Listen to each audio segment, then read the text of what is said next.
अस्सलाम वालेकुम। अच्छा, आज हम पढ़ेंगे gain and losses from well behaved international lending. अच्छा, ये चैप्टर नंबर 21 है, जिसका नाम है international lending and financial crisis. अच्छा, इससे हम इंटरनेशनल लैंडिंग का पार्ट ही देखेंगे, फाइनेंशियल क्राइसिस की जस्टिफिकेशन या उसकी एक्सप्लेनेशन के ऊपर नहीं जाएंगे। अ, अच्छा, इसमें मैं बताता चलूँ कि इंटरनेशनल लैंडिंग का मकसद क्या होता है। देखें, जैसे कि ऊपर थोड़ा लिखा हुआ होगा फर्स्ट पेज के ऊपर कि प्राइवेट लैंडिंग या इन्वेस्टिंग, मतलब किसी को भी कोई लैंडिंग पैसे देना या फिर किसी और मुल्क में इन्वेस्ट करना, ये सारी जो है वो इंटरनेशनल लैंडिंग कहलाती है। यानी इंटरनेशनल लैंडिंग इस सूरत में क्या कहते हैं कि आपने किसी को दे दिया बाहर किसी और मुल्क में, या उसके एसेट्स को परचेज़ कर लिया, तो एक तरीके से अपना पैसा वहाँ दे दिया है, उसके बदले में आप उससे कुछ ना कुछ ले रहे होते हो। तो इस तरीके से कि भाई लैंडिंग, जैसे एक होती है डायरेक्ट इन्वेस्टमेंट, वो क्या होती है, लैंडिंग टू और purchasing shares in a foreign enterprise largely owned and controlled by the investor.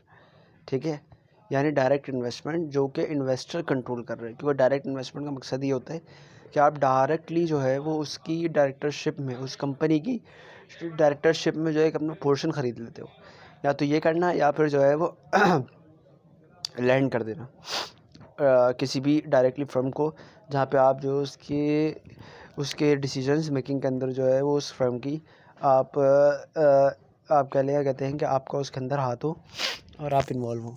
अच्छा, लोन्स क्या होते हैं, वही लोन्स के अगर आपने फॉरेन बोरोवर को लोन दे दिए तो इंटरनेशनल लैंडिंग कराएगी, जो कि मैच्योरिटी 1 ईयर से ज़्यादा होगी। क्यों? क्योंकि लॉन्ग टर्म की बात हो रही है, ऊपर जैसे आपने 1 पॉइंट पे।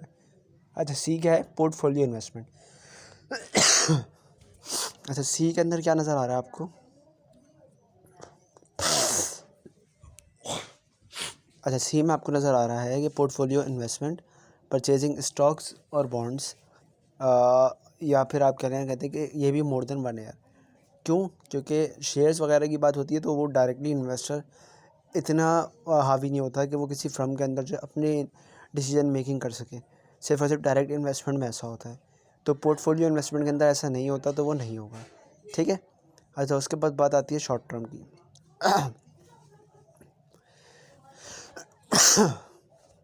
अच्छा, शॉर्ट टर्म में क्या होगा कि lending to a foreign borrower और purchasing bond issued by a foreign government और a foreign enterprise not controlled by the investor maturing in a year और लेस। अच्छा, शॉर्ट टर्म के अंदर क्या है, दूसरा जो उसका पार्ट है वो है शॉर्ट टर्म लैंडिंग, जो कि 1 ईयर से कम होगी यूजुअली, हमेशा ऐसे ही होता है शॉर्ट टर्म की बात जो होती है।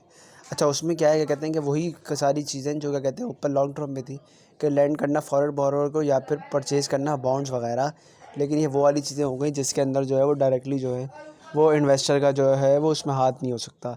ठीक है, यानी इन्वेस्टर जो है वो डायरेक्टली उसमें कोई डिसीजन मेकिंग नहीं कर सकता। तो ये शॉर्ट टर्म के अंदर भी कुछ इंटरनेशनल लैंडिंग का मकसद बता दिया और लॉन्ग टर्म में भी बता दिया। अच्छा, बी क्या है, ऑफिशियल लैंडिंग, ये भी एक तरीके की इंटरनेशनल लैंडिंग है। यानी गवर्नमेंट जो है वो बाहर जो है वो पैसा लगा रही है, बाहर की गवर्नमेंट आपके ऊपर लगा रही है, बाय अ गवर्नमेंट और a multilateral institution like international monetary fund और a world bank. Mostly lending both long term and short term. बिल्कुल, हमें दे रही होती है, एड्स दे रही होती है, या कर्ज़ा दे रही होती है, तो वो लोन्स ही होते हैं जो कि ऑफिशियल लोन्स कहलाते हैं। ठीक है, तो ये इंटरनेशनल लैंडिंग की मैंने थोड़ी सी आपको डेफिनेशन बता दी। अच्छा, आप ये लोग पढ़ सकते होंगे इसके अंदर जो भी चीज़ें हैं। आगे अब आते हैं गेन्स एंड लॉसेस के ऊपर। अच्छा, लेकिन यहाँ पे जो है जो हमें एग्जांपल दी हुई है वो ये है कि सपोज़ करेंगे 2 कंट्रीज़ हैं, एक जापान है और एक जो है वो आपका आपका अमेरिका है। अच्छा, जापान के पास जो है वो वेल्थ बहुत है, लेकिन उसके पास इन्वेस्टमेंट अपॉर्चुनिटीज़ नहीं है। इन्वेस्टमेंट अपॉर्चुनिटीज़ किस तरीके से नहीं है कि इन्वेस्टमेंट अपॉर्चुनिटीज़ जो है वो इसलिए नहीं है क्योंकि इसके अंदर जो है वो वहाँ पे, यानी जो कुछ फर्म्स कह लें या आप जो कह लें, कहते हैं कि जगहें जहाँ ये वेल्थ इन्वेस्ट हो सकती है और अच्छे रेट पर हो सकती है, वो जगहें उसके पास नहीं है। ठीक है। अच्छा, इसके बाद जब आप अगर अमेरिका को देखें इसके पास, तो वहाँ पे वेल्थ कम है उनके हिसाब से, लेकिन वहाँ पे अपॉर्चुनिटीज़ ज़्यादा हैं, यानी ज़्यादा से ज़्यादा लोगों के पास इन्वेस्टमेंट करने की जगहें मौजूद हैं। तो ये सबसे पहले इन्होंने इसका एक तरीके का व्यू दिया है कि भाई ये है असल काम, कि अमेरिका के पास अबंडेंट वेल्थ नहीं है, वेल्थ अबंडेंस नहीं है, पर उनके पास प्रॉफिटेबल इन्वेस्टमेंट की अपॉर्चुनिटीज़ बहुत है कि जहाँ आप पैसा लगाओ और अच्छे रेट के ऊपर कमाओ। लेकिन यहाँ पे जो है वो उल्टा है। अच्छा, देखिए दोनों, अब क्या करा हमने कि जापान और अमेरिका का ये ग्राफ जो आपके सामने नज़र आ रहा है, ये वाला ग्राफ, ये आपका जो है वो आप कहने क्या कहते हैं, आपको ये दिखा रहा है कि एक तरफ इसने परसेंटेज पर एयर लिखी हुई है, या फिर उसको मार्जिनल प्रोडक्टिविटी ऑफ कैपिटल कहा हुआ है। क्या मतलब, क्या कहते हैं कि कितना मार्जिनल प्रोडक्टिविटी है, यानी वो जो कैपिटल आप लगा रहे हैं उसकी प्रोडक्टिविटी क्या है, क्योंकि उसी बेसिस के ऊपर आपको रिटर्न भी मिलेगा। ठीक है, तो ये एक साइड पर है, और दूसरी साइड पर जो है जो नीचे है वो सिर्फ और सिर्फ उनकी वेल्थ लिखी हुई है। सही है, वेल्थ टोटल लिखी हुई है अमेरिका और जापान की मिला के। अच्छा, दूसरा जो आप कह लें राइट साइड के ऊपर अगर आप देखें तो परसेंट पर एयर जो लिखा हुआ है वो क्या है। अच्छा, परसेंट पर एयर के अंदर क्या हुआ है कि आप अगर देखें तो ये सॉरी परसेंट पर एयर कह रहा हूँ, जो राइट हैंड साइड पे परसेंट पर एयर है ये बेसिकली यूएसए के लिए, और यही और उस तरफ देखा जाए तो वो जो वहाँ से आप कह लें कहते हैं अपने लेफ्ट हैंड साइड से जो एक कर्व आ रहा है वो जापान का कर्व है, और उसकी साइड पे रेट होने चाहिए थे जो कि किसके रेट होते हैं, जापान के रेट होते हैं। क्योंकि दोनों एक ही ऐसे रेट होंगे, लाजमी सी बात है, क्योंकि हम मेजर कर रहे हैं किसी एक ही ग्राफ के ऊपर, तो हम उसके ऊपर जो राइट और लेफ़्ट साइड है वो दोनों जो है वो बराबर होंगी। तो इसलिए इन्होंने खाली उसको उन रेट्स को यहीं पे लिखा है, लेकिन शो उन्होंने ग्राफ को अलग अलग जगहों से करा है ताकि ये कोई एक मीनिंगफुल डायग्राम बना सके। तो एमपी के देखो उनका क्या दिखा रहा है, वही चीज़ दिखा रहा है कि जैसे जैसे रेट जो है, जैसे जैसे आप वेल्थ एक कंट्री में बढ़ाते जाएंगे, लाजमी सी बात है इन्वेस्टमेंट करते जाएंगे, या जो है वो उसी मुल्क के अंदर अगर आप इन्वेस्टमेंट करेंगे डायरेक्ट जो जहाँ की आपकी वेल्थ है, तो क्या होगा, जितनी ज़्यादा आप इन्वेस्टमेंट करेंगे वहाँ के लोगों को पता चल जाएगा कि आप लोगों के पास पैसा बहुत है और वो बड़े ईजिली आ रहे हैं, तो वो आपको इतना हाई रेट ऑफर नहीं करेंगे। हाई रेट वो जब भी करेंगे जब क्या कहते हैं कि इन्वेस्टमेंट अपॉर्चुनिटी ज़्यादा हो पर पैसा कम हो, तो हर कोई कहेगा कि मेरे पास लगाओ, तो वो ज़्यादा आपको पे करेगा। लेकिन जब वो देखेंगे कि अबंडेंस है, वेल्थ बहुत है पर इन्वेस्टमेंट अपॉर्चुनिटीज़ इतनी नहीं है, तो वो क्या करेंगे, वो कम से कम जो है वो आपको रेट देने पे तैयार होंगे। और यही तरीके का एमपी के जब ही जो है आपको डिक्रीजिंग ग्राफ नज़र आ रहा है इसका, दोनों साइड्स का, यूएसए का भी और अमेरिका का भी और जापान का भी, कि देखिए इस तरीके से नज़र आ रहा है। अगर आप देखें गौर करें ज़रा, left hand right hand side पर अगर हम देखें जो एस पॉइंट है कि भाई 8% है, तो मतलब अगर इतनी वेल्थ होगी, तो अगर इतनी वेल्थ है इकॉनमी में जो कि 10,000 और 6,000 का डिफरेंस है क्या है 4,000, तो आपको 8% मिल रहा है। अगर आपको और बढ़ जाएगी, मतलब 10,000 और 4,800 का आप डिफरेंस ले लें, सही है। अब ये मैं पहले बल्कि आपको ये समझा दूँ कि ये किस तरह अमाउंट कैसे लिखी हुई है, ताकि आप लोग कंफ्यूज ना हो आगे। कि देखें ये मैं आपको दिखाऊँ अगर, तो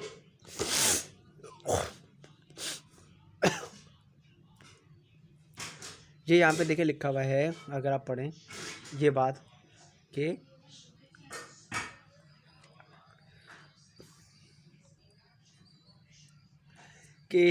जापान की वेल्थ कहाँ से कहाँ तक है, क्योंकि हमने बताया कि जापान में ज़्यादा वेल्थ है, तो उसके पास ही 6,000 वेल्थ है, 6,000 तक के, जो ये आपको नज़र आ रहा होगा। ठीक है, ये लिखा हुआ है कि ये एक एरो एक ये बना हुआ है यहाँ तक के WJ जापान वेल्थ, और ये एरो यहाँ ख़त्म हो रहा है यानी 6,000 पे, और उससे आगे जो वेल्थ है वो अमेरिका की वेल्थ है, यानी 10,000 6,000 माइनस कर दे तो 4,000 अमेरिका के पास वेल्थ है। अगर वो अपनी ही कंट्री में लगाते हैं क्योंकि अभी कोई इंटरनेशनल लैंडिंग अलाउ नहीं है, तो अगर वो अपनी ही कंट्री में लगाएंगे तो व्हाट दे गेट, सही है, तो उनको क्या मिलेगा। अच्छा, तो उनको क्या मिलेगा जनाब, कि देखें आपके पास ये आपके पास ये जो है आपको एक कहते हैं कि ग्राफ नज़र आ रहे हैं एमपी के दोनों, तो अगर वो अपने ही मुल्क में लगाते हैं ये सारी की सारी वेल्थ 6,000, तो देखें कि जापान का एमपी के कह रहा है कि 6,000 अगर आप सारी जापान में लगाओगे तो आपको क्या रेट मिलेगा, आर पॉइंट के ऊपर देखें तो 2% लिखा हुआ है। अच्छा, और बाकी अमेरिका के हिसाब से, क्योंकि बाकी अमेरिका की है, तो अगर आप अमेरिका वाले ग्राफ को देखते हुए चलें, तो मैंने आपको ऐसे बताया 6,000 में से 10,000 निकाल दें तो 4,000 बचते हैं, तो वो क्या दिखा रहा है कि 4,000 अगर आपके पास वेल्थ है, तो क्योंकि इन्वेस्टमेंट अपॉर्चुनिटी ज़्यादा है, तो वो आपको क्या रिटर्न दे रहा है, 8% दे रहा है। यानी आपकी जो जापान में जो वेल्थ की कदर है ना, वो इसलिए भी नहीं है क्योंकि वहाँ पे इतनी अपॉर्चुनिटीज़ नहीं है, लेकिन वही वेल्थ अगर अमेरिका चली जाए ना तो उसकी ज़्यादा कदर होगी, क्योंकि वहाँ पे इन्वेस्टमेंट अपॉर्चुनिटी ज़्यादा है, और हर कोई चाहेगा कि हाँ भाई आगे हमारे पास इन्वेस्ट करो और हम रेट दे देंगे। तो प्रॉफिटेबल ज़्यादा आपका अमेरिका में। अच्छा ये अच्छा ये जो है आपके सामने नज़र आ रहा होगा आपको। अच्छा, उसके बाद क्या होना है कि हाँ 8% इसका हो गया, और आप कहने क्या कहते हैं कि ये आपके सामने 8% आपको जो है वो एस पॉइंट के ऊपर नज़र आ रहा है, अमेरिका का हो गया, और 2% आपको जापान दे रहा है। अच्छा, यानी आपको क्या मिल रहा है अगर देखा जाए तो, अगर आप ट्रेडिंग नहीं करते तो जापान जो है वो एंड अप कर जाएगा 2% रेट के ऊपर सारी की सारी वेल्थ लगा के, और वो 4,000 की वेल्थ अमेरिका की 8% दे के सेट हो जाएगी। लेकिन अगर इनके आपके दरमियान ट्रेड खुल गया तो क्या होगा? ट्रेड खुल गया यानी लेट सपोज, क्योंकि जापान के पास ज़्यादा वेल्थ है, तो जापान जो है वो लेंडर बन जाएगा और अमेरिका जो है वो बोरोवर बन जाएगा। क्यों? क्योंकि उसके पास इन्वेस्टमेंट अपॉर्चुनिटी ज़्यादा है एक तरीके से।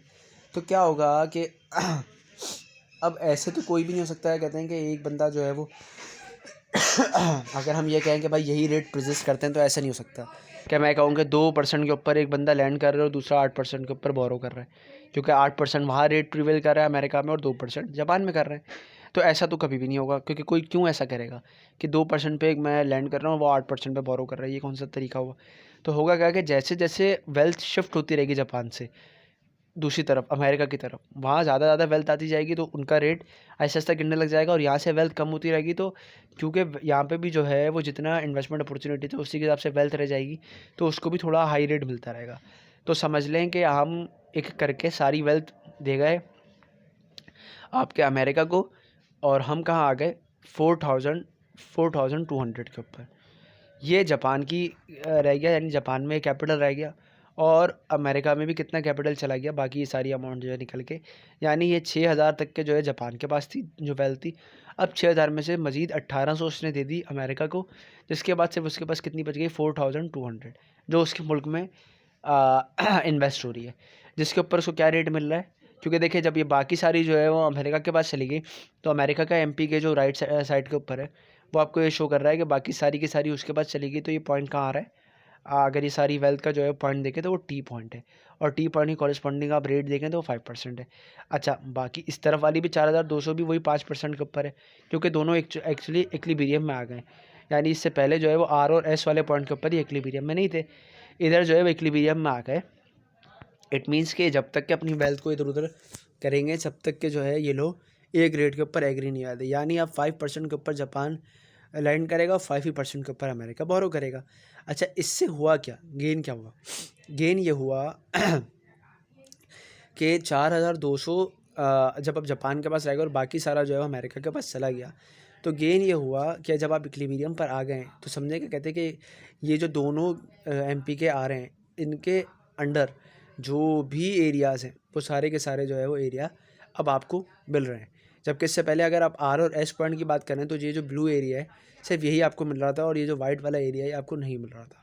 लेकिन अब क्योंकि आप जो है वो इक्विलिब्रियम पर आ गए, दोनों तरफ से ये एस भी खिंचते हुए यू से टी की तरफ आ गया, और ये आर भी आर से वी की तरफ होते हुए टी की तरफ आ गया। तो अब ये सारा जो अंदर का जो डी बी एफ ई सी ए ये सब कुछ जो है वो इन दोनों कंट्रीज़ को मिलेगा। अच्छा, ये क्या किस तरीके से बटेगा वो हम बताए थे। वो इस तरीके से बटेगा कि 5%, क्यों? क्योंकि 5% आपका बोरोइंग रेट और लैंडिंग रेट हो गया। तो जैसे कंज्यूमर सरप्लस और प्रोड्यूसर सरप्लस होता है कि इक्विलिब्रियम प्राइस होता है, उसके नीचे जो भी होता है वो, अगर हम डिमांड और सप्लाई की बात करें तो वहाँ वो कंज्यूमर सरप्लस कहलाता है, और जो कंज्यूमर सरप्लस ऊपर वाला होता है और जो नीचे वाला होता है वो प्रोड्यूसर सरप्लस कहलाता है। बिल्कुल इसी तरीके से इक्विलिब्रियम प्राइस यहाँ पे क्या हुई है 5%। तो 5% से नीचे जो कुछ भी है वो आपका क्या होगा, आपके लैंडर का सरप्लस होगा, और जो ऊपर का होगा यानी 5% से ऊपर वाली जो भी पार्ट होगा वो सारा जो है वो बोरोवर का होगा। ठीक है, तो इस तरीके से यहाँ पे क्या मिल जाएगा आपको ए बी सी, ये एक्स्ट्रा है जो कि पहले आपके जापान के पास नहीं था, क्योंकि वो आर पे प्रोड्यूस कर रहा था। जब वो टी पर आया इक्विलिब्रियम रेट बना तो अब उसके पास ये भी हासिल हो गया। और इसी तरीके से पहले एस पर था अमेरिका और उसको भी नहीं मिल रहा था ये, और अब वो टी पर आया और उसको भी अभी सारा मिलने लग गया डी ई एफ। तो ये आपको नीचे भी कैलकुलेशन मिल जाएगी इसकी। जापान ने क्या गेन करा ए बी सी जो मैंने आपको बताया, और इसी तरीके से अगर आप देखें अमेरिका ने क्या गेन करा डी ई एफ, और टोटल वर्ल्ड ने क्या गेन करा। क्यों वर्ल्ड? के दोनों कंट्रीज जो है मिला के वर्ल्ड बन रहा है यहाँ पे जो इन्होंने एजम्पशन लिए। तो ये सारा A B C D E F ये तीन सारा कुछ मिलाकर ये वर्ल्ड का गेन हो गया। ठीक है, अच्छा गेन निकलता कैसे? ट्राइंगल वाला फार्मूला होता है, वो क्या होगा 1/2 multiply by breath into height. अच्छा, 1/2 मल्टीप्लाई बाय ब्रेथ। अब अगर हम अमेरिका का गेन निकालना चाहें तो ए बी और सी है, सही है, ये गेन है। तो ब्रेथ क्या है इसकी? अच्छा, ब्रेथ जो है वो ये है कि टी से लेके आप देखें तो ये आर तक के, यानी ये जो 4200 से लेके 6000 तक के ये ब्रेथ है इसकी। अगर आप ट्रायंगल की बात करें, जो ए बी सी के पास अगर ये ट्रायंगल आप बनाना शुरू करें यूँ करके, अगर मैं आपसे कहूँ ये वाला एक ट्रायंगल हो गया, तो ये ए बी सी का जो ट्रायंगल है ना, ये आपका जो है वो किस तरीके से, इसकी ब्रेथ क्या है कि एक कोना जो है इसका बी वाले के जो मोस्ट कॉर्नर है वो कहाँ है, बी टी पर, और जो सबसे ए का सबसे लास्ट कॉर्नर है वो कहाँ पर है, आर पर। तो टी से आर तक का जो भी वो हुआ वो आपका ब्रेथ हो गई, यानी 6000 में से 4200 माइनस करें बचा 1800। और इस तरीके से हाइट क्या हो गई, ए से लेकर सी तक के जो ऊपर आप बात कर लें, तो 2 से 5 तक के इस ट्रायंगल की हाइट हो गई, तो वो क्या हो गई 3। अच्छा 3 क्योंकि परसेंटेज में जब आप निकालेंगे तो 0.03 हो जाएगा वो, ठीक है, क्योंकि आप परसेंटेज फॉर्म में उसको लिखेंगे, जिसकी वजह से क्या होगा, कहते हैं कि ये रेट जो है वो आपका 0.03 मल्टीप्लाई बाई 1800 और डिवाइड बाय मल्टीप्लाई बाय 1/2, तो यह आपका गेन आ जाएगा, वो आपका आएगा 27, जो कि यहाँ पे लिखा हुआ है। इसी तरीके से अमेरिका का भी निकाल सकते हैं, वर्ल्ड का भी निकाल सकते हैं, ठीक है। वर्ल्ड का कैसे होगा, दोनों को प्लस करते हैं। अब अच्छा देखें, क्योंकि वेल जो है वो जापान की थी, तो लेट सपोज जापान ने कहा,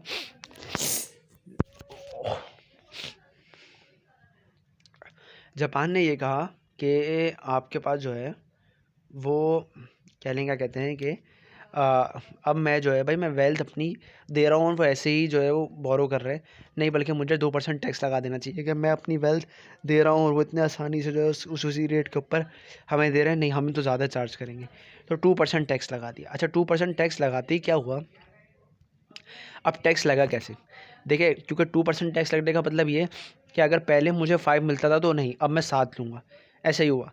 लेकिन अब 7 पे वो डायरेक्ट नहीं जा सकता, होता हुआ गुजरेगा 5 से 6, 6 से 7, तो 5 से जब वो 6 पर ही जाएगा ना, तो होगा क्या कि वो कहाँ पहुँचेगा, यू पॉइंट पे, क्योंकि 5 से ऊपर 6 जो है वो कहाँ आ रहा है, यू पॉइंट पे, अगर आप देखें तो वो यू पॉइंट पे आ जाएगा। अगर आप आगे बढ़ाना चाहें ना, मतलब क्योंकि वो ये चाह रहा है बेसिकली कि भाई जो भी गेन अमेरिका को हो, यानी जिस भी रेट के ऊपर अमेरिका जो है वो आपका कह लें हासिल करें, उसका 2% जो है वो गवर्नमेंट कहेगी कि हमें मिले, बाकी जो यहाँ के लोग हैं जापान के वो उनको मिले, बाकी 2% हमें भी मिले। अब क्या हुआ कि इसलिए जो है वो श्रिंक होगी, लाजमी सी बात है, जब टैक्स लग जाते हैं किसी भी चीज़ पे तो उसकी क्वांटिटी कम हो जाती है, तो जिसकी वजह से क्या होगा कि टी से वो यू की तरफ, क्योंकि जब आपको रेट बढ़ाने हैं तो 5 से वो 6 की तरफ जाएगा, 2% एक तरीके से रेट लग, जैसे 6 पर जाएगा तो क्या होगा कि एक तरफ से तो एमपी के जो है वो अमेरिका के पीछे की तरफ शिफ्ट हो रहा है, यू की तरफ जा रहा है, लेकिन उसी के साथ साथ अगर आप उसके कॉरिस्पॉन्डिंग में उसी वेल्थ को देखें तो जो एमपी के जापान है वो आपका कहाँ कॉरिस्पॉन्ड कर रहा है, वी पॉइंट पे, जो कि 4 है, तो ये असल में यहीं पर रुक जाएगा 2%, ये यहीं पर समझ जाएगा कि ये 2% तो हो गया। 2% कैसे हो गया कि देखिए इस पॉइंट के ऊपर अगर जापान देखा जाए तो वो लैंड कर रहा है 4% के ऊपर, वी पॉइंट देखें, लेकिन अमेरिका के अब एम के ऊपर क्या नज़र आ रहा है कि वो 6% पे ये वेल्थ अपने पास रख रहा है, यानी 2% कहाँ जाएगा, definitely it will goes to the government of Japan, ठीक है। तो वो 2% का जो उसका लेने का जो एम था वो उसका यहीं पे पूरा हो गया, सही है, तो वो डायरेक्ट यू वी वाले पॉइंट के ऊपर हम लोग आ गए। वापस से हम इक्विलिब्रियम से हट गए और यू और वी पर आ गए, ठीक है, टी से हट गए यू और वी पर आ गए।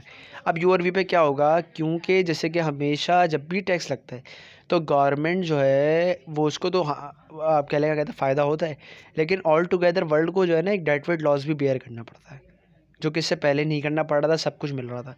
अब क्या हुआ, जब वो यू वी पर आ गए तो यू वी से आगे जितनी भी चीज़ें यानी ई और सी, ये तो गवर्नमेंट को मिलेगा, क्योंकि ये पार्ट देख लें ना 4 और 6 के दरमियान का गवर्नमेंट के पास जाएगा।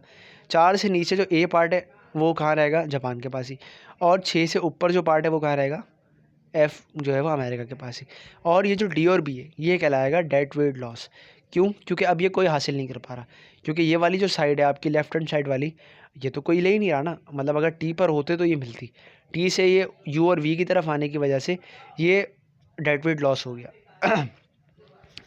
तो पहले अच्छा अगर अब हम गेन देखें तो गेन किस तरीके से देखेंगे कि देखें, अगर पहले हम इनिशियली सोचें तो हमें क्या मिल रहा था, ए बी सी जापान को, तो यानी सी भी पहले था, ए भी पहले था जापान के पास, टोटल ऑल टुगेदर अगर जापान की बात करें सिर्फ तो अब जापान को और मज़ीद क्या मिला, जापान को जो है वो आपके ई जो है वो जापान को मिल गया, जो कि इससे पहले जापान के पास नहीं था, ये अमेरिका के पास था। EDF जापान अमेरिका के पास था ना, हमने अभी जब देखा था कि जब टी के ऊपर उसने अपना इक्विलिब्रियम सेट करा था, तो ई अब जापान को मिल गया, सही है। और उसने खोया क्या, ए बी सी उसके पास था, लेकिन बी डेड वेट लॉस में उसने खो दिया। तो ई माइनस बी जो है वो जापान का गेन हो जाएगा, जो कि यहाँ लिखा हुआ है, सही है। कैसे निकलेगा, वही पहले आप ई का ट्राइंगल है, क्योंकि आप ई जो है वो निकाल लेंगे, और ई निकालने के बाद जो है ई का जो भी आप कहते हैं कि पूरा उसकी बात कर लें अगर हम, आपका जो भी टोटल है ई का एरिया, वो टोटल जो है वो ई का एरिया, और उसमें से माइनस करेंगे बी को, तो आपके पास जो है वो 9 आ जाएगा। इसी तरीके से अगर जब अमेरिका की बात करते हैं तो अमेरिका के पास पहले क्या था, पहले ई डी और एफ़ था। अब क्या है, अमेरिका के पास ई नहीं है, सही है। एफ़ तो पहले भी था और एफ़ अब भी है।